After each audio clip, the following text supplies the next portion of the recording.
আল্লাহ রাব্বুল আলামিন আদম আলাইহিস সালাতু ওয়াস সালামকে সৃষ্টি করার পরে তার সম্মান মর্যাদা বাড়িয়ে দিয়ে আল্লাহ পাক রব্বুল আলামিন সকল ফেরেশতাদের উদ্দেশ্য করে বলছেন, ও আমার ফেরেশতারা শোনো, তোমরা সকলেই আদমকে সিজদা করো। সকল ফেরেশতারা আদমকে সিজদা করলেন। তবে একজন ফেরেশতাদের সরদার ছিলেন ইবলিস, কিন্তু আদমকে সিজদা করে নাই। আল্লাহ রাব্বুল আলামিন ইবলিসকে প্রশ্ন করলেন, ও ইবলিস, তুমি আদমকে কেন সিজদা করো নাই? এই কথাটি যখন বলল, ইবলিস বললেন, আল্লাহ আপনি আমাকে সৃষ্টি করেছেন আগুন থেকে, আর আদমকে বানিয়েছেন মাটি থেকে। মাটির কাজ হলো নিচে পড়ে থাকা, আর আগুনের কাজ হলো উপরের দিকে ওঠা। সুতরাং আমি আগুনের তৈরি হয়ে মাটির তৈরি আদমকে সিজদা দিতে পারবো না।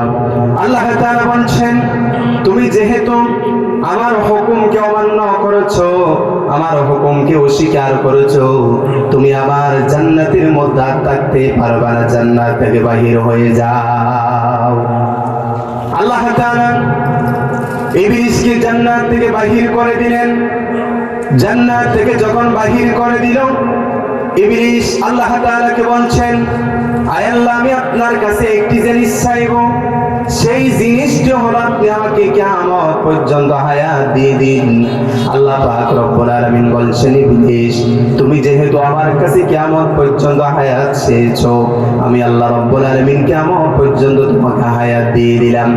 আল্লাহ তাআলা সেই কথাগুলো কোরআন আল কারীমের 7 নম্বর সূরাতুল আরাফের 14 নম্বর আয়াত থেকে আল্লাহ তাআলা বলছেন, ক্বালা আনযিরনি ইলা ইয়াউমি ইউবআসুন ক্বালা ইন্নাকা মিনাল মুনযিরিন ক্বালা ফাবিমা আগাওয়াইতানি লাআকউদান্না লাহুম সিরাতাকাল মুস্তাকিম। জোরে বলুন আল্লাহু আকবার। ইবলিস যখন আল্লাহকে বলেন, আল্লাহ আপনি আমাকে কিয়ামত পর্যন্ত হায়াত দিয়ে দিন, আল্লাহ তাআলা বলছেন, ক্বালা ইন্নাকা মিনাল মুনযিরিন, আমি আল্লাহ তাআলা তোমাকে কিয়ামত পর্যন্ত হায়াত দিয়ে দিলাম। শয়তান যখন ক্ষমতা পেয়ে গেল, তার ভিতরে অহংকার চলে আসলো। তিনি তখন আল্লাহকে চ্যালেঞ্জ করলেন, আল্লাহ আপনি যেহেতু আমাকে জান্নাত থেকে বাহির করে দিয়েছেন, আমার কাজ হলো আমি আপনার সহজ সরল বান্দাদেরকে ডান দিক দিয়ে ধোঁকা দিব, বাম দিক দিয়ে ধোঁকা দিব, পিছন দিক দিয়ে ধোঁকা দিয়ে দিব, সামনের দিক দিয়ে ধোঁকা দিয়ে দিব। আপনার বান্দাদেরকে এমন ভাবে ধোঁকা দিব, দেখবেন আপনার বান্দাগুলো আপনার শুকরিয়া আদায় করবে না, আপনার হুকুম পালন করবে না। তাহলে যিনি আমাদেরকে আল্লাহ তাআলার হুকুম থেকে দূরে রাখার জন্য বারবার ধোঁকা দিচ্ছেন, তার নাম কি বলেন? ইবলিস। আর জোরে বলেন, তার নাম কি? ইবলিস বারবার আমাদেরকে ধোঁকা দিচ্ছে, পিছন দিক দিয়ে ধোঁকা দিচ্ছে, সামনের দিক দিয়ে ধোঁকা দিচ্ছে। শয়তানের ধোঁকায় পড়ে একটি বছর আমরা অনেক অন্যায় কাজ করেছি, খারাপ কাজ করেছি, আমলে সাইয়্যা করেছি, আমলে হাসানা করি নাই। এই জন্য আল্লাহর কাছে দোয়া করতে হবে। শয়তান আল্লাহকে চ্যালেঞ্জ করলেন, আল্লাহ আমি আপনার বান্দাদেরকে সব সময় ধোঁকা দিব। শয়তান সর্বপ্রথম তার মিশন শুরু করেছে আদম আলাইহিস সালামের মধ্য দিয়ে। আদম আলাইহিস সালামকে আল্লাহ তাআলা ওই নিষিদ্ধ গাছের কিনারায় না যেতে বলছেন, ওয়ালা তাকরাবা হাযিহিস শাজারাতা ফাতাকুনা মিনাল যালিমিন। জোরে আল্লাহু আকবার। ওই নিষিদ্ধ গাছের কিনারায় না যেতে নিষেধ করলেন। শয়তান ধোঁকা দিয়ে দিল। আদম আলাইহিস সালাম ওই নিষিদ্ধ গাছের কিনারায় চলে গেলেন। সেখানে গিয়ে তিনি সেখান থেকে ফল গ্রহণ করলেন। আল্লাহ পাক রব্বুল আলামিন বলছেন, আদম শোনো, জান্নাতের মধ্যে আর থাকতে পারবে না, জান্নাত থেকে তোমাকে বাহির হয়ে যেতে হবে। আল্লাহ তাআলা আদম আলাইহিস সালামকে জান্নাত থেকে বাহির করে দিয়েছেন। ওই সামান্য শয়তানের ওয়াসওয়াসায় ফল খেলেন। এটার জন্য আল্লাহ পাক রব্বুল আলামিন তাদেরকে তওবা করার জন্য দোয়া শিখিয়ে দিয়েছেন। জোরে সুবহানাল্লাহ। তাহলে একটি বছর অনেক খারাপ কাজ করেছি, অন্যায় কাজ করেছি, গুনাহ করেছি। এক নাম্বার কাজ হচ্ছে 2025 সালকে সামনে রেখে আমাদের এক নাম্বার কাজ হচ্ছে আমরা আমাদের গুনার জন্য তওবা করব। কার কাছে? আর জোরে বলেন কার কাছে? আল্লাহ তাআলার কাছে তওবা করতে হবে। কারণ আল্লাহ তাআলা প্রতিদিন শেষ আসমানে এসে রাতের শেষাংশে এসে বান্দাকে ডাকেন, ও আমার বান্দা কে আছো? আমার কাছে রিজিক চাও, আমি আল্লাহ রাব্বুল আলামিন তোমাকে রিজিক দিয়ে দিব। কে আছো আমার কাছে আজকে ক্ষমা চাও, আমি আল্লাহ তোমাদেরকে ক্ষমা করে দিব। এই জন্য হাদিসে কুদসির মধ্যে আল্লাহ তাআলা বলেছেন, আনানাস সামাই বিকরাবিল আরদি খাতায়া, ও বান্দা তোমার গুনাহ যদি আকাশ পরিমাণ হয়, তোমার গুনাহ যদি জমিন পরিমাণ হয়, আমি আল্লাহ রাব্বুল আলামিনের দয়া হচ্ছে আরশ আজিম সম পরিমাণ। যেরকম সুবহানাল্লাহ। তাহলে 2024 সালে অনেক অন্যায় কাজ করেছি, পাপ কাজ করেছি, সেটার জন্য তওবা করব কার কাছে? আর জোরে বলেন কার কাছে? তওবা করলে মানুষের সম্মান কমে না, তওবা করলে মানুষের টাকা পয়সা খরচ হয়ে যায় না, বরং সে তওবা করলে বান্দার সম্মান আল্লাহ রাব্বুল আলামিন বৃদ্ধি করে দেয়। যেরকম সুবহানাল্লাহ। ওই যে ইবলিস আদম আলাইহিস সালাতু ওয়াস সালামকে ওয়াসওয়াসা দিয়ে দোকার মধ্যে ফেলিয়ে দিলেন, আল্লাহ পাক রব্বুল আলামিন তাদেরকে দোয়া শিখিয়ে দিয়েছেন। তারা দুনিয়ার মধ্যে আল্লাহর কাছে দোয়া করলেন, যে দোয়াটি আমরা সকলেই নামাজের সময় করি। সকলে জবান ছেড়ে দিয়ে পড়ুন, আলসি করবেন না, শরীরের সাঙ্গা করে ওই দোয়াটি পড়ুন। যদি দোয়াটা শুদ্ধভাবে পড়তে পারেন, আল্লাহ পাক রব্বুল আলামিন আপনার জীবনের গুনাহগুলো মাফ করে দিবে। যেরকম সুবহানাল্লাহ। সকলেই জবান ছেড়ে দিয়ে আমার সাথে পড়ুন, রব্বানা যালামনা আনফুসানা ওয়া ইল্লাম তাগফির লানা ওয়া তারহামনা লানাকুনান্না মিনাল খাসিরিন। যেরকম আল্লাহু আকবার। আদম আলাইহিস সালাতু ওয়াস সালাম আল্লাহর কাছে দুই হাত তুলে বললেন, আল্লাহ যালামনা আনফুসানা, নিজের নফসের উপর জুলুম করেছি, ওয়া ইল্লাম তাগফির লানা, আপনি যদি ক্ষমা না করেন কেউ আমাদেরকে ক্ষমা করতে পারবে না, ওয়া তারহামনা, আপনি যদি দয়া না করেন তাহলে আমরা ক্ষতিগ্রস্ত হয়ে যাব। আদম আলাইহিস সালাতু ওয়াস সালাম যখন এই দোয়াটি পড়ে আল্লাহকে ডাকলেন, আল্লাহ রাব্বুল আলামিন আদম আলাইহিস সালাতু ওয়াস সালামের ওই সামান্য শয়তানের ওয়াসওয়াসায় পড়ে যে ভুলটি করলেন, আল্লাহ পাক রব্বুল আলামিন সেই ভুলটি ক্ষমা করে দিয়ে আদম আলাইহিস সালাতু ওয়াস সালামের সম্মান এবং মর্যাদা বাড়িয়ে দিয়েছেন। যেরকম সুবহানাল্লাহ। তাহলে 24 সালে আমরা অনেক গুনাহ করেছি, সেটার জন্য তওবা করব কার কাছে? আর জোরে বলুন কার কাছে? আল্লাহর কাছে। বান্দা যখন তওবা করে, গুনাহ করার পরে বান্দা যখন আল্লাহর কাছে তওবা করে, আল্লাহ পাক রব্বুল আলামিন কি রকম খুশি হয় জানেন কি? একজন মানুষ, হাদিস শরীফের মধ্যে এসেছে, আল্লাহর হাবিব বলছেন, ওয়াল্লাহু আশাদ্দু ফারহান বিতাওবাতি আহাদিকুম মিন আহাদিকুম বিদাল্লাতিন ইযা ওয়াজাদাহা। আল্লাহ পাক রব্বুল আলামিন ওই ব্যক্তির থেকে বেশি খুশি হন যখন বান্দা গুনাহ করার পর আল্লাহর কাছে তওবা করে। ওই ব্যক্তির থেকে বেশি খুশি হন যখন একজন ব্যক্তি পানি নিয়ে, খাবার নিয়ে, একটি উট নিয়ে মরুভূমির মধ্যে গেল, হঠাৎ করে তিনি ক্লান্ত হয়ে ঘুমিয়ে পড়লেন, পানি না পেয়ে, খাবার নেই পেয়ে তার অবস্থা মুমূর্ষ হয়ে গেল। হুট করে তার সামনে যখন ওই উটটি চলে আসলো, ওই ব্যক্তি যখন পানি পেয়ে গেল, ওই ব্যক্তি যখন খাবার পেয়ে গেল, ওই ব্যক্তি যতটা খুশি হয় তার থেকে আল্লাহ পাক রব্বুল আলামিন বেশি খুশি হন যখন বান্দা গুনাহ করার পরে আল্লাহ তাআলার কাছে তওবা করে। যেরকম সুবহানাল্লাহ। তাহলে আমাদের এক নাম্বার করণীয় হচ্ছে আমরা কি করব? তওবা করব। আর জোরে বলেন কি করব? সবাই বলেন কি করব? এক নাম্বার আমাদের করণীয় হচ্ছে 25 সালকে সামনে রেখে এক নাম্বার আমাদের পরিকল্পনা হচ্ছে, এক নাম্বার আমাদের প্ল্যান হচ্ছে হচ্ছে আমরা তওবা করব। বান্দা যদি তওবা করতে পারেন, যিনি আপনার জীবনটা সুন্দর করে দিবেন, আস্তে বলবেন না তিনি কে? সম্মানিত উপস্থিতি, তাহলে 1 নাম্বার কাজকে আমরা কি করব? তওবা করব। 2 নাম্বার কাজ হচ্ছে 24 সালে অনেক নামাজ কাজা করেছি আমরা, আমাদের জীবন থেকে অনেক সময় নামাজকে ছেড়ে দিয়েছি, নামাজ কাজা করেছি। আল্লাহর হাবিব বলছেন বাইনাল আবদি ওয়াল কুফরি তারকুস সালাহ, কাফের এবং বান্দার মধ্যে পার্থক্যকারী হলো নামাজ। ইহুদি খ্রিস্টানরা নামাজ পড়ে না, দেখবেন নামে মুসলমান কত মানুষ আছে আজান দিলে ঘরের মধ্যে ঘুমিয়ে থাকা আছে না নাই? তাহলে আমাদের জীবনে আমরা অনেক নামাজ কাজা করেছি, ঠিক মতো নামাজ আদায় করি নাই।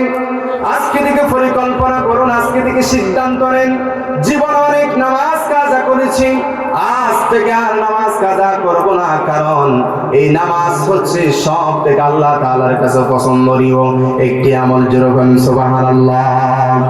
আমার বন্ধুগণ, সাহাবীরা আল্লাহর জমিনে আল্লাহর দ্বীন কায়েম করার জন্য যখন জিহাদের ময়দানে চলে গেল, জিহাদের ময়দানে যাওয়ার পরে যুদ্ধের মধ্যে বিজয়ী লাভ করলো, মদিনার মধ্যে যখন চলে আসলো, আল্লাহর হাবিব প্রশ্ন করলেন, ও সাহাবীরা, যুদ্ধের মধ্যে বিজয়ী হয়েছ, এটা আমার প্রথম প্রশ্ন নয়। আমার প্রথম প্রশ্ন হচ্ছে জিহাদ যুদ্ধের ময়দানে ঠিকমতো নামাজ আদায় করেছো কিনা, এটা হলো আমার প্রথম প্রশ্ন। যেরকম সুবহানাল্লাহ। মুতার যুদ্ধের সময় আল্লাহর হাবিব 3 জনকে সেনাপতি নিযুক্ত করলেন, যায়েদ বিন হারেস, জাফর বিন আবি তালিব, আব্দুল্লাহ বিন রাওয়াহা। এই 3 জন সেনাপতিকে আল্লাহর হাবিব মুতার যুদ্ধের জন্য তিনি সেনাপতি নিযুক্ত করলেন। যায়েদ বিন হারেসকে বলতেছেন, ও যায়েদ বিন হারেস, পরিবারের কাছে যাও, সেখানে গিয়ে জিহাদের ময়দানের জন্য অনুমতি নিয়ে আসো। যায়েদ বিন হারেস বললেন, ইয়া রাসূলুল্লাহ, আপনি আমাকে জিহাদের ময়দানে যাওয়ার জন্য বললেন, এতে করে আমি রাজি হয়ে গেলাম, কারো কাছ থেকে অনুমতি নিতে হবে না। জাফর বিন আবি তালিবকে বলছে, ও জাফর বিন আবি তালিব, ঘরের মধ্যে 2টি বাচ্চা আছে, তাদের কাছে গিয়ে জিহাদের ময়দানে যাওয়ার জন্য অনুমতি নিয়ে আসো। জাফর বিন আবি তালিব দৌড়ায়া দৌড়ায়া ঘরের মধ্যে গেল, প্রিয়তমা স্ত্রীর সামনে বসলো। বসার পর স্ত্রীকে বলছেন, ও প্রিয়তমা স্ত্রী, আল্লাহর হাবিব আমাকে মুতার যুদ্ধের জন্য সেনাপতি নিযুক্ত করলেন, অনুমতি দিয়ে দাও, জিহাদের ময়দানে চলে যাব। স্ত্রী বলছেন, আমি আপনাকে অনুমতি দিলাম, কিন্তু একটি দোয়া করলাম, আমি আজকে দোয়া করতেছি যাতে আপনি জিহাদের ময়দানে শহীদ হয়ে না যান। এই দোয়াটি আমি আপনার জন্য করব। জাফর বিন আবি তালিব তরবারি বাহির করলেন। বাহির করার পর তরবারির পিঠ দিয়ে হাতের উপর আঘাত করলেন। স্ত্রীকে বলছেন, ও প্রিয়তমা স্ত্রী, তরবারির পিঠ দিয়ে আঘাত করলাম, হাত কেটে যায় নাই, তুমি দোয়া করেছো ঠিকই, কিন্তু ওই দোয়া আল্লাহর দরবারে কবুল হবে না। কারণ আমার নবী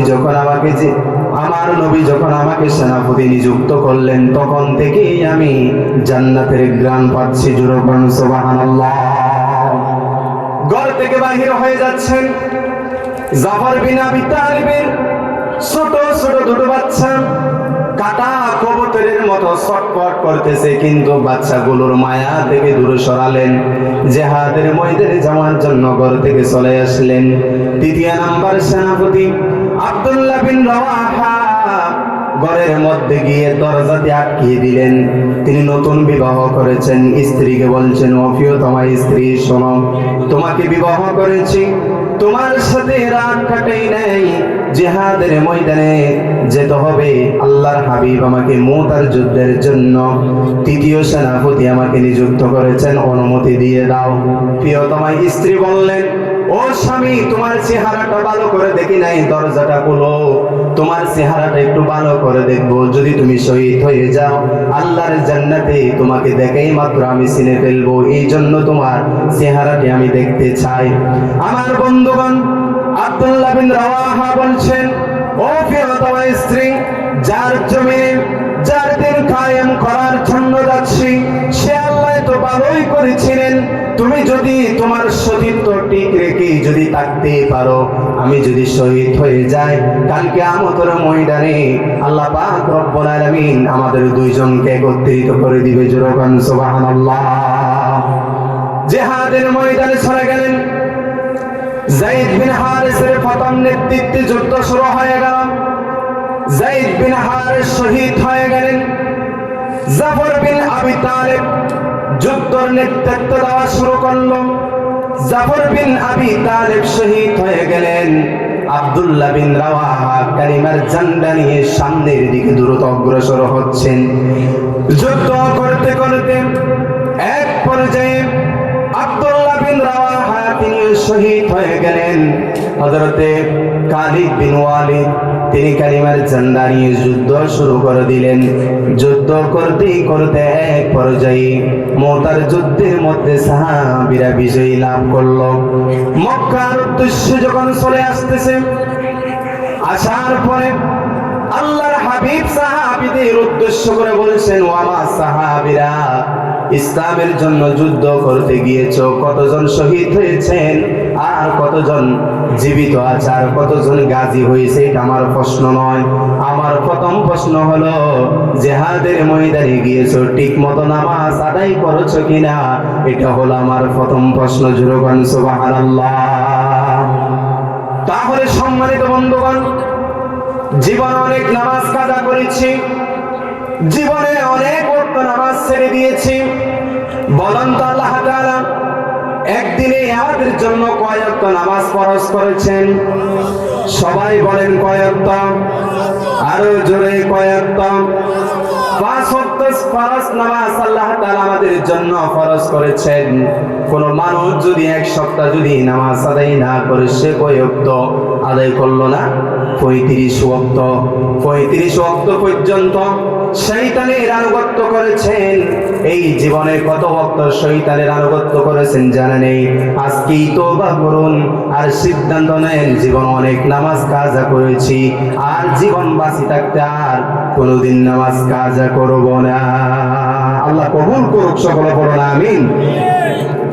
সম্মানিত বন্ধুগণ, তাহলে নামাজটা কাজা করা যাবে না, কারণ নামাজ হলো বেহেশতের চাবি। নামাজ কিসের চাবি? আর জোরে বলেন কিসের চাবি? নামাজ হলো বেহেশতের চাবি। আপনি একটি ঘর বানালেন, বড় একটি বিল্ডিং তৈরি করলেন, সবখানে তালা ঝুলিয়ে দেওয়া হলো। যদি আপনার হাতে চাবি না থাকে, তাহলে আপনি আপনার ঘরে প্রবেশ করতে পারবেন?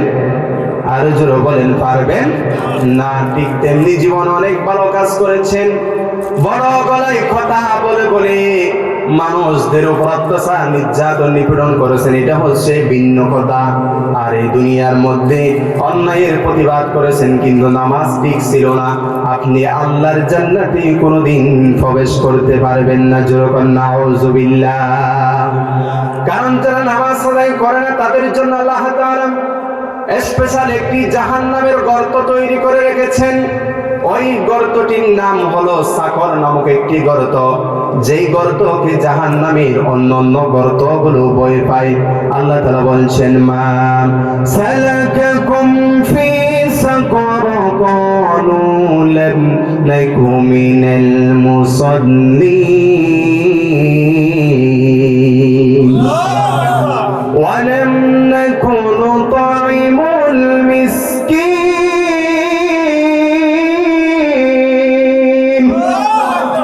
আল্লাহ তাআলা বলবেন, এই জাহান্নামের এদিকে আসো, সাকর নামক গর্তের দিকে দ্রুত অগ্রসর হও, সাকর নামক জাহান্নামের মধ্যে চলে যাও। ফেরেশতারা প্রশ্ন করবেন, কি কারণ আজকে সাকর নামক জাহান্নামের গর্তের দিকে যাচ্ছ? তখন তারা খুব সুন্দর করে জবাব দিবেন, দুনিয়ার মধ্যে আমরা নামাজি ছিলাম না, এই জন্য আজকে সাকর নামক গর্তের দিকে আমাদেরকে যেতে হচ্ছে। সম্মানিত বন্ধুগণ, এই জীবন কে দিয়েছে বলুন? আর জোরে বলুন, এই জীবন কে দিয়েছেন? দুটো টানা টানা চোখ কে দিয়েছেন? দুটো হাত কে কে দিয়েছেন, দুটো পা কে দিয়েছেন, দেখবেন যাদের পা নেই চলতে অসুবিধা হয়ে যায়, যাদের হাত নাই খেতে অসুবিধা হয়ে যায়, যাদের চোখ নাই, আল্লাহ তাআলার এত সৌন্দর্য সৃষ্টি সে কোনোদিন চোখ দিয়ে দেখে নাই। এত বড় নিয়ামতগুলো আল্লাহ তাআলা আপনাকে দিয়েছেন, কি করে সে আল্লাহর আনুগত্য করে যান, কি করে শয়তানির আনুগত্য করেন আমার বুঝে আসে না। এই জন্য আমার বন্ধুগণ জীবনে অনেক নামাজ কাজা করেছেন, আর জীবন বাঁচি থাকতে আর নামাজ কাজা করব, আসতে বলবেন না, নামাজ কাজা করব। নামাজটা কাজা করব না, কারণ আল্লাহর হাবিব মুহাম্মদ সাল্লাল্লাহু আলাইহি ওয়াসাল্লামের শেষ সময় যখন চলে আসলো, আমার নবী অসুস্থ হয়ে গেলেন। একবার তার হুঁশ আছে, আরেকবার তিনি বেহুশ হয়ে যায়। এমত অবস্থায় হযরত আয়েশা সিদ্দিকা রাদিয়াল্লাহু তাআলা আনহার উপরে তার মাথাটি রাখলেন, তিনি বেহুশ হয়ে যায়, আবার হুঁশ ফিরে আসে। তিনি যখন হুঁশ ফিরে আসলেন বলতেছেন, ও আয়েশা, আমার কলিজার টুকরা ফাতেমা কোথায়? ফাতেমাকে একটু কবর দাও, আমার মেয়ের চেহারাকে একটু দেখবো, তার সাথে একটু কথা বলবো। হযরতে ফাতেমা যখন ঘরের মধ্যে ঢুকলেন, আব্বার সাথে কথা বললেন, আমার নবীজির সাথে যখন কথা বললেন, আমার নবীজির অবস্থা দেখে তিনি কান্না শুরু করে দিলেন। আল্লাহর হাবিব কানে কানে বলছেন, ও আমার কলিজার টুকরা ফাতেমা, কান্না করার দরকার নাই, কারণ আমার মৃত্যুর পরেই তোমার মৃত্যু হবে, আর জান্নাতি তোমার সাথে আমার সাক্ষাৎ হবে। যখন সুবহানাল্লাহ, তিনি খুশি হয়ে গেলেন। ঘর থেকে যখন বাহির হচ্ছেন, দরজাটি খুলল। দরজাটি খোলার সাথে সাথে তিনি কি করলেন, হুট করে আবার দরজাটি বন্ধ করে দিলেন। আমার নবী প্রশ্ন করলেন, ও আমার কলিজার টুকরা, দরজা খুলেছ আবার বন্ধ কেন করেছ? আল্লাহর নবীর মেয়ে কলিজার টুকরা ফাতেমা তিনি বলছেন, ও আব্বা, বাহিরে কে জানে দাঁড়িয়ে আছে, তার পা দেখেছি, তার চেহারা দেখি নাই, তার চক্ষু দেখি নাই, তাকে দেখে আমি ভয় পেয়ে গিয়েছি, এই জন্য আমি দরজাটি বন্ধ করলাম। আল্লাহর হাবিব বলছেন, ও আমার কলিজার টুকরা ফাতেমা, শোনো, যার ভয়ে তুমি দরজা বন্ধ করেছো, তিনি আসতে দরজা খোলার প্রয়োজন হয় না, জানালা খোলার প্রয়োজন হয় না। মালাকুল মউত আমার নবীকে সালাম দিলেন, আমার নবী বলছেন, তুমি প্রবেশ করো। মালাকুল মউত বললেন, ইয়া রাসূলুল্লাহ, আমি আপনাকে কথা দিলাম, আমি সব থেকে সহজ ভাবে আমি আপনার জানটি কবজ করব। আমার বন্ধুগণ, কবজ করার কথা যখন বলল, আল্লাহর হাবিব বলছেন, ও মালাকুল মউত, তোমার কাজ তুমি আরম্ভ করো। মালাকুল মউত যখন আমার নবীজির সিনার উপর হাত রাখলেন, আমার নবীজি বলছেন, মালাকুল মউত, তুমি বলেছো খুব সুন্দর করে আমার জানটি কবজ করবা, মনে হচ্ছে তুমি আমার সিনার উপরে যখন হাত রেখেছো, মনে হচ্ছে উহুদ পাহাড় তুমি আমার সিনার উপরে দিয়ে দিয়েছো। এতই যদি মৃত্যুর কষ্ট হয়, আমার উম্মত গুলো সহ্য করতে পারবে না। আয়েশাকে বলছেন, ও আয়েশা, শোনো, তোমাকে ভীষণ ভালোবাসি রে আয়েশা, আমার উম্মতদের জন্য আমি একটি মেসেজ দিয়ে যাচ্ছি। সেই মেসেজটি হলো, আমার উম্মতরা যেন ঠিক মতো নামাজটি আদায় করে, আমার উম্মতরা যেন নামাজটা ছেড়ে না দেয়। যদি আমার উম্মতরা ঠিক মতো যদি নামাজটা আদায় করতে পারে, আল্লাহ পাক রব্বুল আলামিন আমার উম্মতের জানটি খুব সহজভাবে কবজ করবে। যেরকম সুবহানাল্লাহ। আল্লাহর নবীর হাদিস শরীফের মধ্যে এসেছে, যারা জেনা করে, যারা নামাজ পড়ে না, তাদের জান যখন কবজ করা হবে, ছাগলের চামড়া টেনে হিসড়ে চুলতে যেমন কষ্ট হবে, চুলাতে যেমন কষ্ট হবে, তার থেকে বেশি কষ্ট হবে বদকারের জান কবজ করার সময়। আর মুমিন বান্দারের জান যখন কবজ করবে, পিঁপড়া কামড় দিলে যতটুকুন ব্যথা অনুভূত হয়, এর থেকেও বেশি ব্যথা অনুভূত কম হবে। যেরকম সুবহানাল্লাহ।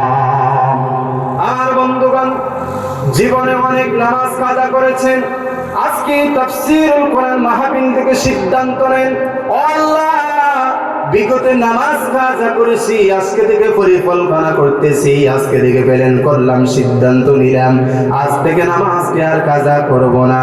বান্দা যখন নামাজকে আদায় করে আল্লাহ পাক রব্বুল আলামিন বান্দাকে সম্মানিত করে তাকে জান্নাতি বানিয়ে ফেলে। যেরকম সুবহানাল্লাহ। তাহলে আমাদের 2 নম্বর প্ল্যান কি? আমরা নামাজটা আদায় করব। আর জোরে বলেন কি আদায় করব? সবাই বলেন কি আদায় করব? নামাজটা আদায় করব। 3 নম্বর পরিকল্পনা হচ্ছে আমরা কোরআনের সাথে সম্পর্ক করব। এখন আমাদের সম্পর্ক হচ্ছে নেতার সাথে, আমাদের সম্পর্ক হচ্ছে বিজ্ঞানের সাথে, আমাদের সম্পর্ক হচ্ছে ইংরেজি বইয়ের সাথে, আমাদের সম্পর্ক হচ্ছে ফেসবুকের সাথে, আমাদের সম্পর্ক হচ্ছে ইউটিউবের সাথে, আমাদের সম্পর্ক হচ্ছে টিকটকের সাথে। আপনাদের এলাকায় দেখবেন কত নারী আর কত ছেলে টিকটকের সাথে জড়িত আছে না নাই? সম্পর্কটি করতে হবে কোরআনের সাথে।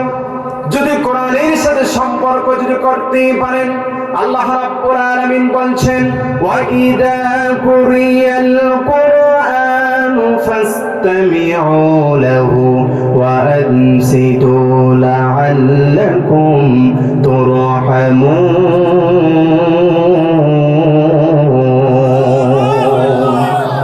যদি এই কোরআনের সাথে যদি সম্পর্ক করতে পারো, এই কোরআনটা যদি তেলাওয়াত করো, আল্লাহ পাক রব্বুল আলামিন বলছেন আমি আমার বান্দাদেরকে রহমত দিয়ে ধন্য করব। যেরকম সুবহানাল্লাহ। আজকে দেখবেন সংসারে অশান্তি আছে না নাই? স্ত্রীর কথা স্বামী শুনে না, স্বামীর কথা স্ত্রী শুনে না, বাবার কথা সন্তান শুনে না, সন্তানের কথা বাবা শুনে না, আছে না নাই? ও বান্দা, ঘরের মধ্যে কোরআনটা চালু করে দাও। সকালবেলা ইংরেজি না পড়ে, সকালবেলা বিজ্ঞান না পড়ে কোরআনটা তেলাওয়াত করুন। দেখবেন আল্লাহ পাক রব্বুল আলামিন আপনার সংসারটাকে তিনি রহমত দিয়ে ধন্য করে শান্তিময় করে দিবে। যেরকম সুবহানাল্লাহ। এই কোরআন এর থেকে মধু আর কোনো কিছুই নেই। কারণ কোরআন যতই তেলাওয়াত করে ততই শুনতে মন চায়, আছে না নাই? একটি গান একবার শুনেছেন, দ্বিতীয়বার আর শুনতে মন চাইবে না। প্রতিদিন নামাজের মধ্যে সূরা ফাতিহা তেলাওয়াত করি, কোনদিন কি বেজার হয়েছে নাকি? আলহামদুলিল্লাহি রাব্বিল আলামিন আর রহমানির রহিম মালিকি ইয়াউমিদ্দিন ইয়্যাকা না'বুদু ওয়া ইয়্যাকা নাস্তাঈন ইহদিনাস সিরাতাল মুস্তাকিম সিরাতাল লাযীনা আন'আমতা আলাইহিম গায়রিল মাগদুবি আলাইহিম ওয়ালাদ-দাল্লিন। আমিন। তাহলে প্রতিদিন সূরা ফাতিহা তেলাওয়াত করি, প্রতিদিন সূরা ফাতিহা শুনি। যতই শুনি ততই শুনতে মন চায়। আল্লাহু আকবার বলেন। তাহলে আমাদের সম্পর্ক হবে বিজ্ঞানের সাথে নয়, আমাদের সম্পর্ক হবে ইংরেজির সাথে নয়, আমাদের সম্পর্ক হবে কোরআনের সাথে। কারণ এই কোরআনের ভিতরে সব কিছুর সমাধান দিয়েছেন একজন, তিনি কে? আর জোরে বলেন তিনি কে? সমাধান চাও যদি জীবনে মরণে, ফিরে যাও খুঁজে নাও চোখ রাখো কোরআনে। সমাধান চাও যদি জীবনে মরণে, ফিরে যাও খুঁজে নাও চোখ রাখো কোরআনে। If you want the solution this dunya lucky rai, go back have a look to the holy Quran. ঠিক আছে? তাহলে আমাদের সম্পর্ক রাখবো কিসের সাথে? কোরআনের সাথে। কারণ বিজ্ঞানের সাথে সম্পর্ক করে কোনো লাভ নাই। কারণ এই বিজ্ঞান শুরু করেছে কোথায় থেকে? কোরআন থেকে। প্রাচীন বিজ্ঞানীরা বলেছেন, এরপর আধুনিক বিজ্ঞানীরা বলেছেন এই পৃথিবী হচ্ছে গোল। স্যাটেলাইটের যুগ এসে প্রমাণ হয়ে গেল। যে সকল বিজ্ঞানীরা বলেছে পৃথিবী গোল, আজকে তা প্রমাণ হলো তা ভুল। ঠিক কিনা বলেন? অথচ আল্লাহ তাআলা ১,৫০০ বছর আগে জানিয়ে দিয়েছেন পৃথিবী হলো একটি ডিম্বময় আকৃতি। আল্লাহ তাআলা কোরআনে মধ্যে জানিয়ে দিয়েছেন। আল্লাহ তাআলা বলছেন ওয়াল আরদ বা'দা যালিকা দাহাহা। আল্লাহু আকবার।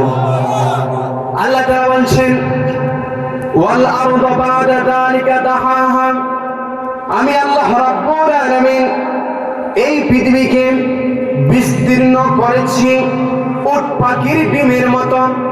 দাহাহা শব্দের অর্থ হলো উট পাখির ডিম। উট পাখির ডিম হলো একটু ডিম্বময় আকৃতি। আল্লাহ পাক রব্বুল আলামিন এই পৃথিবীকে বানিয়েছেন ডিম্বময় আকৃতি দিয়ে। সুতরাং বিজ্ঞান যেটা ভুল করেছে আবার কোরআন থেকে চুরি করেছে, চুরি করার পর সঠিক সমাধান দিয়েছে। আর কোরআনের ভিতরে যিনি ১৫০০ বছর আগে সমাধান দিয়ে দিয়েছেন, আসতে বলবেন না তিনি কে? তাহলে আমাদের সম্পর্ক থাকতে হবে কিসের সাথে?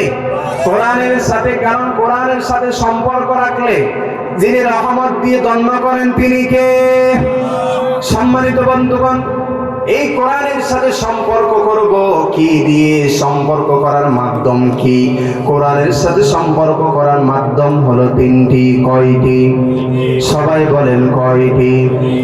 এক নাম্বার হলো কোরআন শিখব। এক নাম্বার কি? কোরআন শিখব। আর মিয়া জমির দলিলের জন্য আইনজীবীদের কাছে যান, জমির জায়গা জমি ঠিক করার জন্য,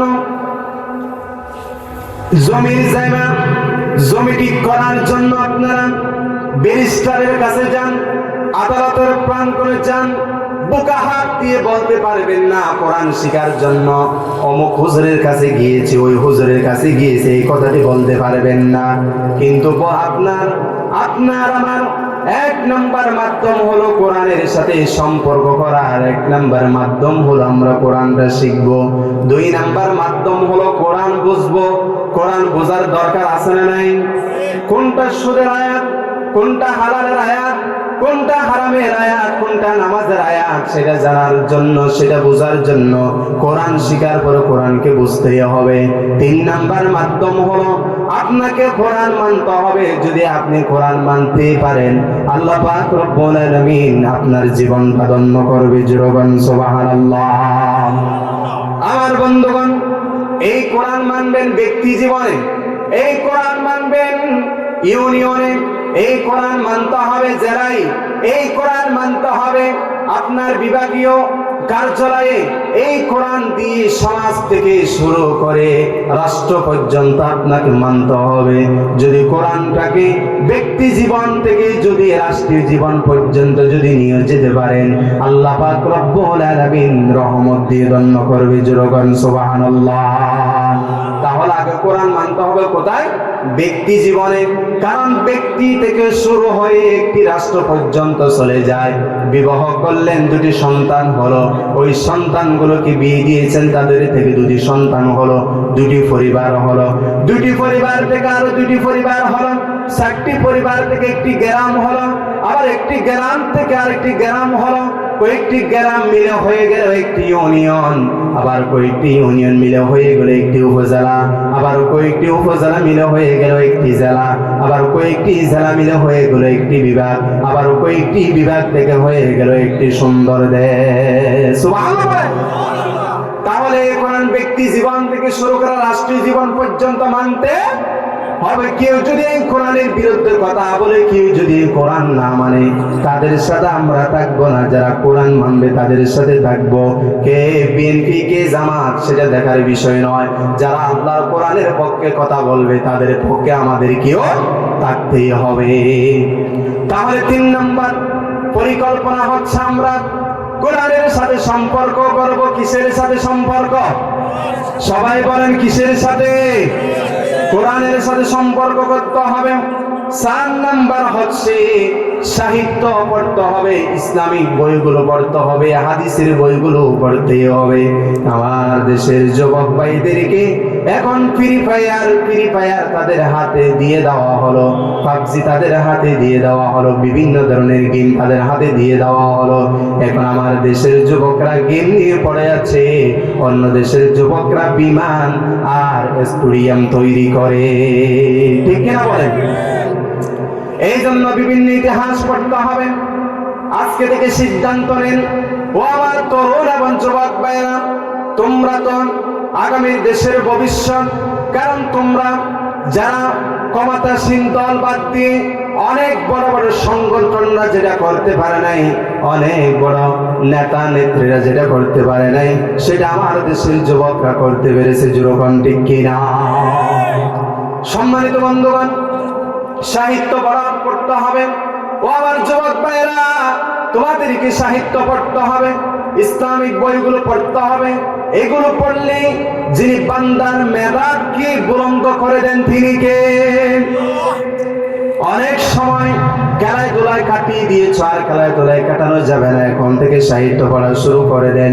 5 নাম্বার হচ্ছে আমরা আল্লাহকে ভয় করব। কাকে ভয় করব? আরো জোরে বলেন, কাকে ভয় করব? যাদের ভিতরে আল্লাহর ভয় আছে ওই মানুষগুলো কোনোদিন পরাজিত হয় না, ওই মানুষগুলো দিন থেকে দিন শক্তিশালী হয়ে যায়। জোরে বলেন সুবহানাল্লাহ। আল্লাহকে ভয় করতে হবে।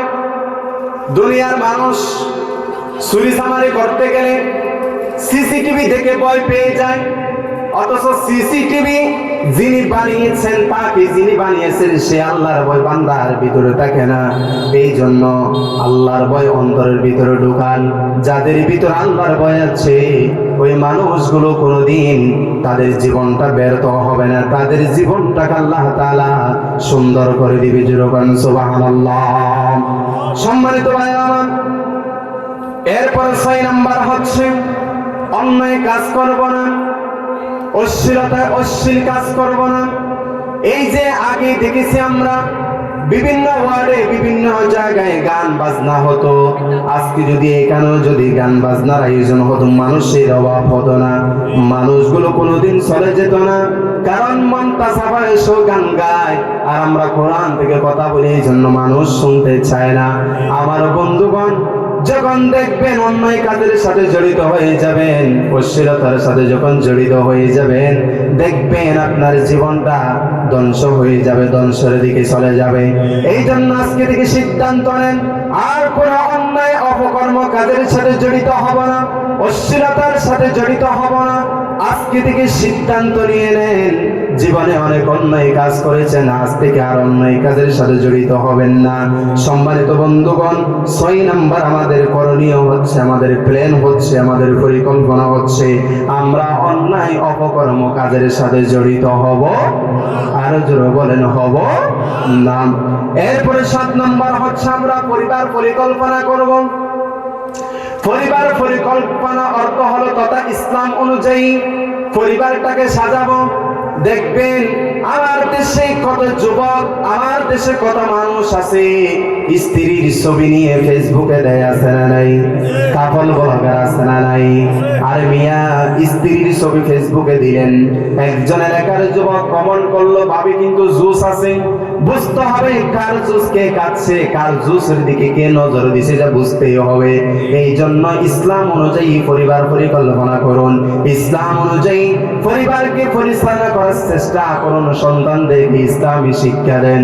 সন্তানগুলোকে যদি ইসলামী শিক্ষা দিতে পারেন, বৃদ্ধ বয়সে আর কষ্ট করা লাগবে না, সন্তানগুলো আপনাকে রাজকীয় ভাবে রাখবে। জোরে বলেন সুবহানাল্লাহ।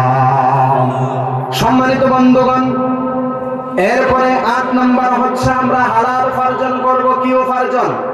হালাল উপার্জন করব, কোন হারাম উপার্জন করব না। কারণ হারামের ভিতরে আরাম নেই, হারামে কি নেই? আরাম নেই। যারা হারাম খায় তাদের ঠিক মতো ঘুম হয় না, যারা হারাম খায় তারা সব সময় চিন্তার মধ্যে থাকে, যারা হারাম খায় তারা সব সময় কষ্টের মধ্যে থাকে।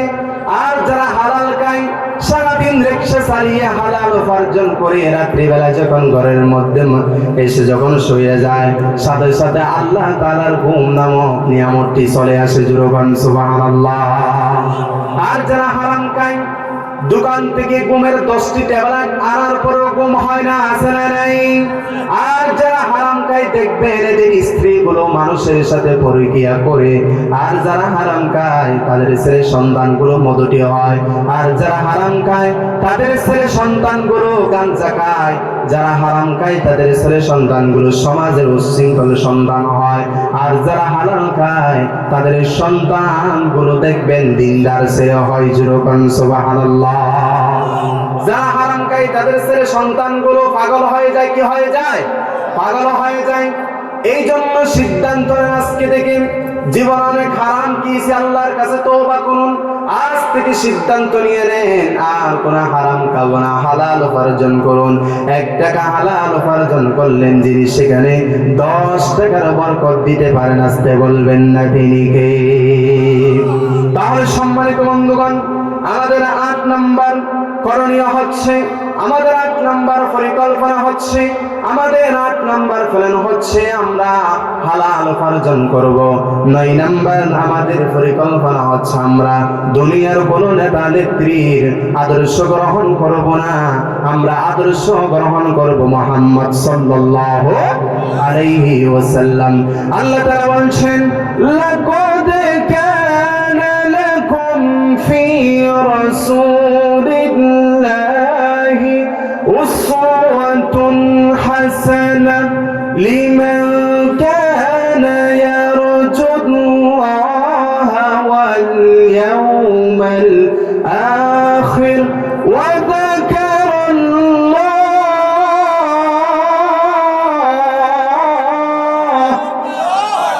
আল্লাহ তাআলা বলেন ওই সমস্ত মানুষদের জন্য যারা কিয়ামতকে বিশ্বাস করে, আল্লাহ তাআলাকে অধিক স্মরণ করে, ওই সমস্ত মানুষদের জন্য মুহাম্মদ সাল্লাল্লাহু আলাইহি ওয়াসাল্লামের ভিতরে তাদের জন্য আমি উত্তম আদর্শ রেখে দিয়েছি। যেরকম সুবহানাল্লাহ। আর বন্ধুগণ, আল্লাহ তাআলা রাসূলের মাঝে আমাদের জন্য উত্তম আদর্শ রেখে দিয়েছেন। আমার বন্ধুগণ, রাসূলের আদর্শ গ্রহণ করতে হবে। যদি রাসূলের আদর্শ যদি গ্রহণ করতে পারেন, আপনার জীবনটা সুন্দর হবে, আপনার পারিবারিক জীবন সুন্দর হয়ে যাবে। যিনি পারিবারিক জীবনটা সুন্দর করে দিবেন, আসতে বলবেন না তিনি কে? কারণ আমার নবী হচ্ছে এমন একজন নবী, যে নবী স্বামী হিসাবে আদর্শ, যে নবী প্রেসিডেন্ট হিসাবে আদর্শ, যে নবী নানা হিসাবে আদর্শ। দেখেন না আমার নবী তার নাতিদের সাথে কেমন সুন্দর আচরণ করতেন, তার নাতিদের সাথে কেমন সুন্দর করে কথা বলতেন। আমার বন্ধুগণ, আমার নবী হযরত হুসাইন রাদিয়াল্লাহু তাআলা আনহুর সাথে খুব সুন্দর সময় কাটাতেন। আল্লাহর হাবিব একদিন মসজিদের মধ্যে বসা সাহাবীদের সাথে গুরুত্বপূর্ণ মিটিং এর মধ্যে ছিলেন। এমত অবস্থায় হযরত হুসাইন রাদিয়াল্লাহু তাআলা আনহু নবীর সাথে, কারণ তার আদর্শ হচ্ছে উত্তম আদর্শ। সুবহানাল্লাহ বলেন।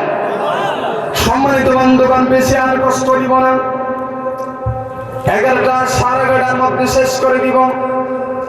কারণ মানুষগুলোর ঘুম আসতেছে, আমি বুঝতে পারতেছি, ঠান্ডা লাগতেছে সেটাও বুঝতে পারতেছি, বেশি আর কষ্ট দিব না।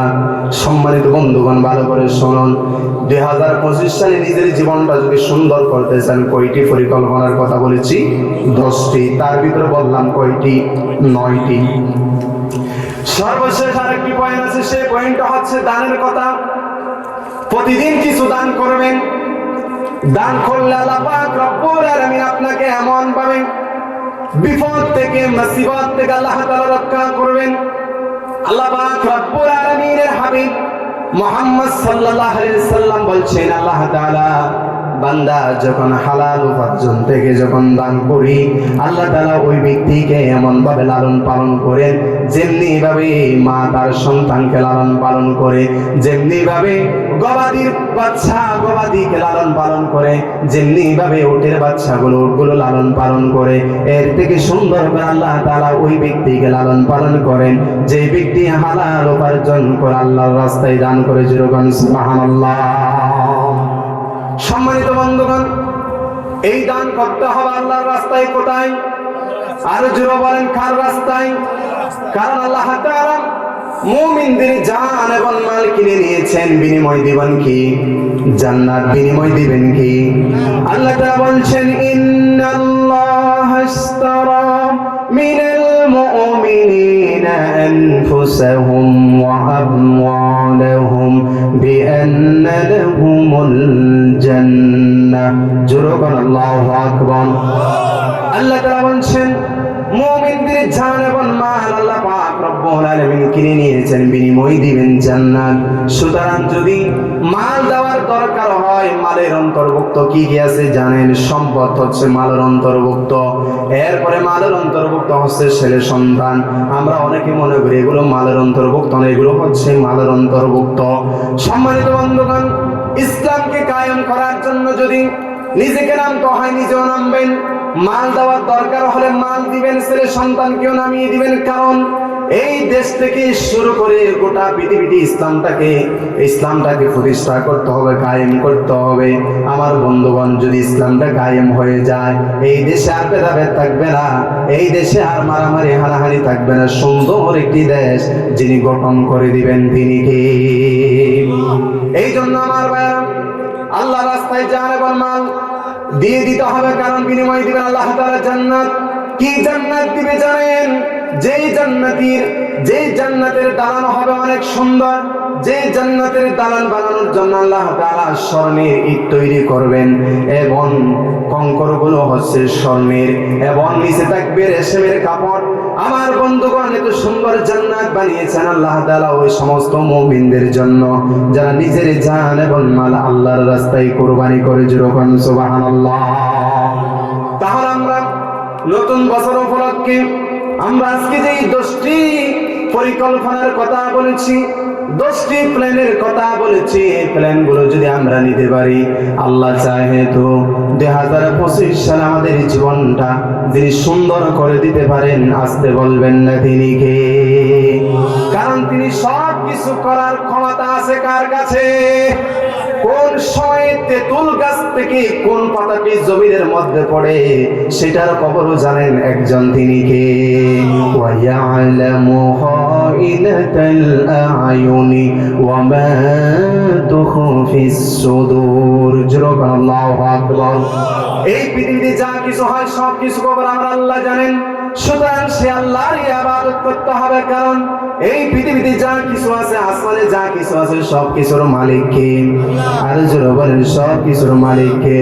রব্বুস সামাওয়াতি ওয়াল আরদি ওয়া মা বাইনাহুমা ফা'বুদহু ওয়াসতাবির লিইবাদাতি হাল তা'লামু লাহু সামিয়া। জোরে বলেন আল্লাহু আকবার। এই পৃথিবীতে যা কিছু আছে, এই জমিনে আসমানে যা কিছু আছে, সব কিছুর মালিক আল্লাহ রাব্বুল আলামিন। সুতরাং তার ইবাদত করতে হবে। আমার বন্ধুগণ, ইবাদত কি একদিন করলে হবে নাকি? কথা বলেন না কেন? একদিন করলে হবে নাকি? এই জীবন কে দিয়েছেন?